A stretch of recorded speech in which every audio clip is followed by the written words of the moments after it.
নমস্কার। এখন বাজে 8:30। আমি রান্নাঘরে ভাত বসাতে এসেছি। খুব ঠান্ডা পড়েছে, কিন্তু আমাদের ঠান্ডাতেও ভাত। সকলেই ভাতের নেশা, ভীত বাঙালি। সব সবজি ভাতে দেব, রাত্রের খাওয়া। আর পটল মাছের ঝাল করব।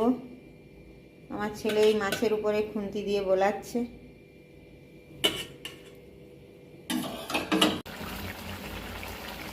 মাছের ঝালটা হয়ে এলো।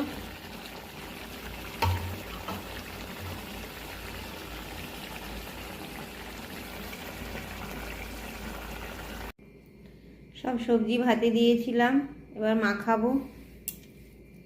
আর মাছের ঝাল হয়েছে। এটাই রাত্রের মেনু।